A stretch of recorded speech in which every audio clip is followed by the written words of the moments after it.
As the impact of climate change grows, so does the risk of ever larger and more frequent wildfires. No state knows that better than California. But the Golden State is also grappling with the role of one of the country's largest utilities in all of this and whether the company will do what's needed to prevent or stop fires. Stephanie Sy has the story. It's been 5 years since the California utility PG&E was placed under criminal probation for its conviction in the explosion of a natural gas pipeline, which killed 8 people in 2010. The probation ends today, but PG&E remains a continuing menace, wrote the supervising judge in a concluding report. Federal Judge William Alsup says PG&E has failed to rehabilitate itself and says Californians remain, quote, trapped in a tragic era of PG&E wildfires because for decades it neglected its duties. By the judge's accounting, while on probation, PG&E has set off 31 wildfires, killing 113 Californians, burning nearly 1.5 million acres, and destroying almost 24,000 structures. The utility is blamed for some of the biggest fires in the state's history, including last summer's Dixie Fire in Northern California, which burned more than 963,000 acres and destroyed 1,300 structures. The utility is also charged in the Zogg Fire in 2020 that killed 4 people. The company has pleaded guilty to 84 counts of involuntary manslaughter in the deadly Camp Fire of 2018, which destroyed the town of Paradise. My house and all my things that I've been saving and collecting from family members that are passed away, and pictures are all gone, and that kind of hurts the most. Really does. But otherwise, what do you do? It's kind of surreal. It's hard to believe that this was once a beautiful place, and I lived here and loved it, and now it looks like a war zone. The judge wrote that systemic problems at PG&E remain entrenched. The company has failed to inspect and maintain outdated transmission lines.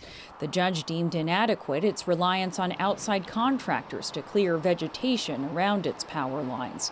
Judge Alsup has recommended that the company be split into 2 separate utilities. PG&E spokesperson James Noonan said in a statement that we acknowledge that we have more work to do, but added that they have become a fundamentally safer company over the course of probation.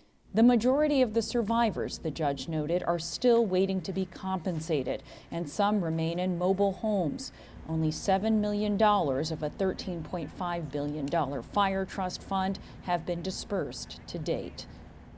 Joining us to talk about PG&E's troubled history is Brandon Rittiman. He is an investigative reporter with ABC 10 in Sacramento who has covered extensively PG&E's role in California's wildfires. Brandon Rittiman, thank you so much for joining the NewsHour.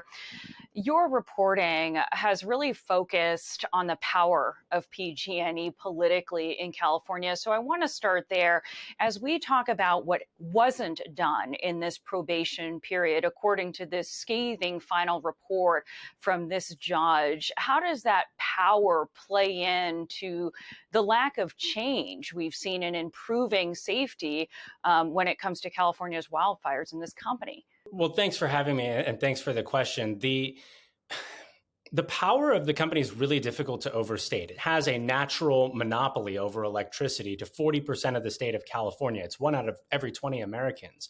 And because they own the infrastructure, they have this monopoly certificate from the state. And that's really not been challenged in any meaningful way. In fact, the state government has really taken very much the opposite approach and helped prop up the company's books in response to these calamities, which happen to be criminal. And that's sort of where the rubber meets the road. This is criminal behavior, criminally negligent behavior by this massive company that, 16 million people have no choice but to buy their product.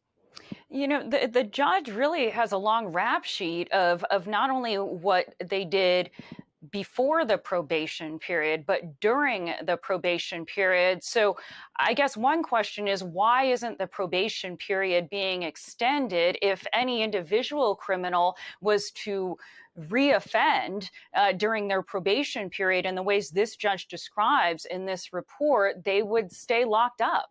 Yeah, that's absolutely true. I mean, legal experts I've talked to say that if PG&E was a person, it might be looking at a death sentence by now, if not a life sentence.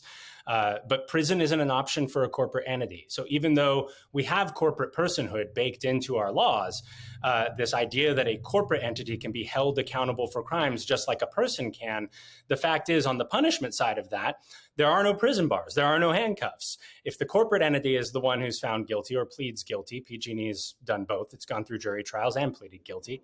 We should say that PG&E has said that it will allow state regulators to continue to monitor its practices for 5 years.